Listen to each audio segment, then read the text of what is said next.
What's up, YouTube? I am the mass man. I am the regular fan of movies, and I'm here for another movie review. Now, this is a little bit different. Um, this is not so much a movie review as it is a review. Man, I'm like the brat on Ricky Smiley with these words. Um,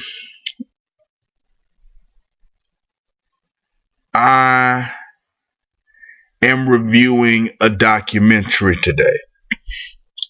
And the documentary I am reviewing is I Am Chris Farley. Now I'd heard about this this movie, and it got a lot of praise. It got a lot of attention. It got a lot of interest in the movie, and I really wanted to check it out because I'm a huge comedy fan. I feel like it's the highest form of entertainment. Because it's something that everybody feels like they can do. It's something that everybody feels like it's easy, but it's not easy. And it's not something that everybody can do. It's not easy to be funny. And that's like this presumption that people have about it, that it's easy to make people laugh and it's harder to make people feel other things. But I think making people laugh is probably the hardest emotion to elicit on cue. But I'm preaching right now. I saw the movie I Am Chris Farley, and I went in with semi high expectations because it had a little hype behind it. And I don't know if it was the documentary, the way that the documentary was done, or facts that I was simply unaware of before I saw the movie, but I left the movie kind of unimpressed. It's like when I look at the movie and when I look at what they said about him, they really, and I don't want to be unfair. I think you should check it out. I think this is, if you're looking for whether or not you should check this out before you see this review, check it out.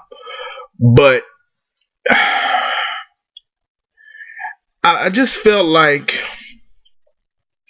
I had a what is he famous for moment. I had a couple of what is he famous for moments because I saw, and this is just my opinion, and I could be wrong. I saw, like, I don't know, 10 people, like 10 people trying to justify why Chris Farley was famous. And it was like none of them could really pin down specifically why Chris Farley was famous.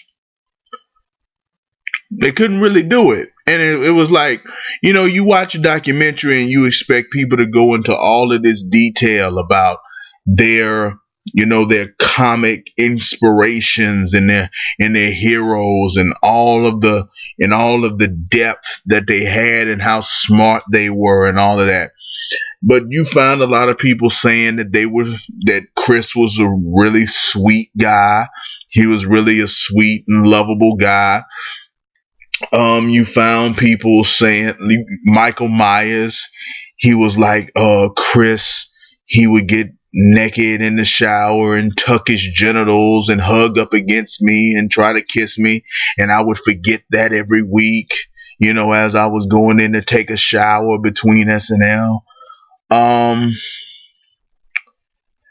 Christina Applegate was talking about how she almost busted out laughing during the Down by the River sketch. I don't remember the name of the character, but it was the motivational speaker who lived in a van down by the river. Now, I will say, as a fan of comedy, one of the things I love most, one of the tropes of comedy that I love the most, what I love the most is repetition. I love repetition in comedy. I love when when people know how to repeat something and bring it back over and over again, and that shit is just gold to me. That's why I love Groundhog Day. That's why I think that's a fantastic movie, because it really knocks repetition out of the park. And one of my favorite jokes, if you've never heard this joke, favorite my favorite comedic bit of all time, this is a side note, is John Mulaney, Salt and Pepper Diner. If you never heard John Mulaney, Salt and Pepper Diner, look that shit up on YouTube. John Mulaney in the diner. Best shit I ever heard in my life. Best bit, favorite bit. Not gonna say the best. Not gonna say the best, but my favorite bit. My favorite bit. My favorite comedy bit of all time. I'm not gonna say it's the best because there's things that are technically better, but it's just the best I've ever seen of the shit I love the most. But this movie, it was like they was talking about how Chris grew up and how he was, you know, kind of the kid that really stood out, and he really was, you know, going out. He was outgoing for attention. He would do funny things at the dinner table, and he would out funny other people. And they talked about how when he went to camp, he fell into plays, and he went from doing little plays and he went to another city and did this special kind of play. Now remember, I've seen this movie a while ago, and I'm gonna be better about writing shit now. But he found this guy, and this guy was like this revered teacher of the stage, and he taught Chris Farley, and he molded Chris Farley, and you know, made him into like a better character. And you know, you watch the movie and you're like, okay, he didn't write any of his own stuff at SNL. Like he had no hand in actually writing any of the sketches he was responsible for. Now what they said was that that they would ask him little ways that he would improve the sketch, and it would be as if he had wrote it. So maybe he had some sort of influence, but it certainly wasn't from a creative standpoint. So he's not really, Chris Farley is not really a creative character. He's not somebody who creates content, is what I got from the movie. He did a lot of physical humor. He did a lot of overacting. I noticed that Chris Rock was nowhere to be found in this documentary. I noticed that David Meadows was nowhere to be found in this documentary. I don't know why. Neither one of those. Oh, is it Tim Meadows? Tim Meadows. I don't know. But it's just I watched this movie, and they said that he would drink a lot. He would get drunk a lot, and his personality would change. But they wouldn't go so far as to say that he was a mean guy, or that he was crazy on alcohol, or that he was out of control. It never said anything like that. So it seemed like this documentary was very sanitized.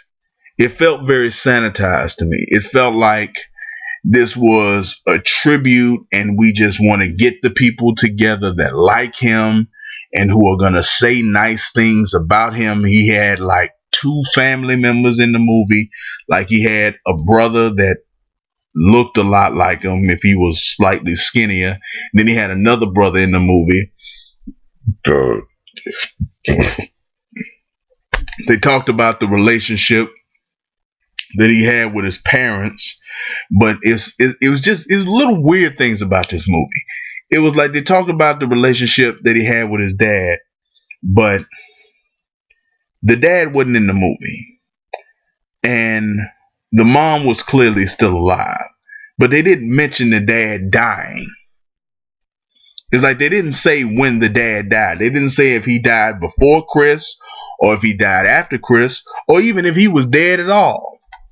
And even in the end, when they said Chris died, they didn't say what Chris died from in the movie. They didn't say if he died of heart failure. They didn't say if he died of a drug overdose. They didn't specify a lot of shit in this documentary. So I'm like, why are you niggas making this documentary? This isn't Straight Outta Compton. This is not somebody doing a biopic and they get to pick and choose and curate what they put together. This is a documentary. This is supposed to be authentic. If you're doing a documentary on somebody, there's supposed to be a level of authenticity. And that's what really bothered me about it. It wasn't even so much that I was unimpressed, that the movie left me underwhelmed and gave me a lower opinion of Chris Farley than when I went in, not being a Chris Farley expert. But it wasn't that. It was just that it felt phony. This I Am Chris Farley movie, it felt kind of phony. It felt like a bunch of people. It felt like a bunch of people who wanted to pay their respects to a man more so than a bunch of people who wanted to sit down and tell the truth about a man. It's like when I look at both Richard Pryor documentaries, I Ain't Dead Yet, Motherfucker, and Omit the Logic.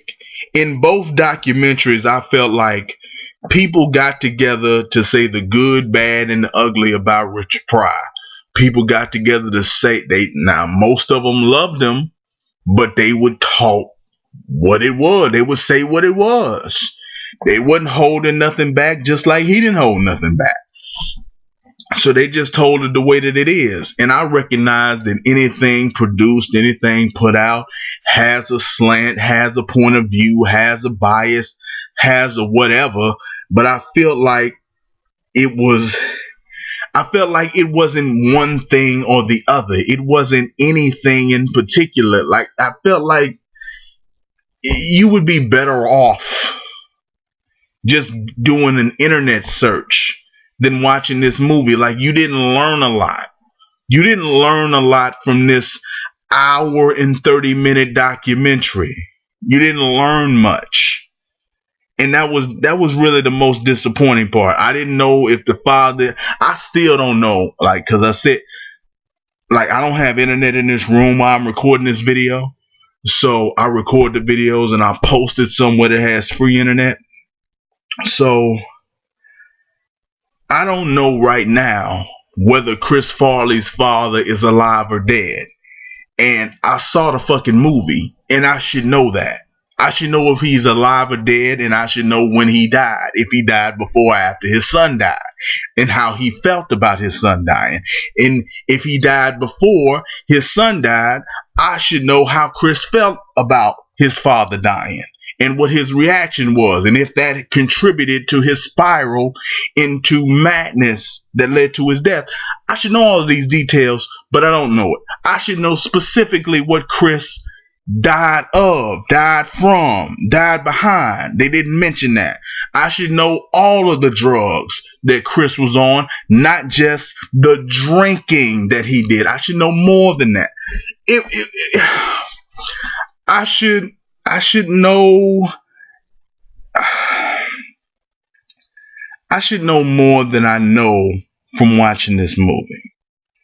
and it just seemed like a tribute. It just seemed like people getting together who loved him to kiss his ass, and that's fine.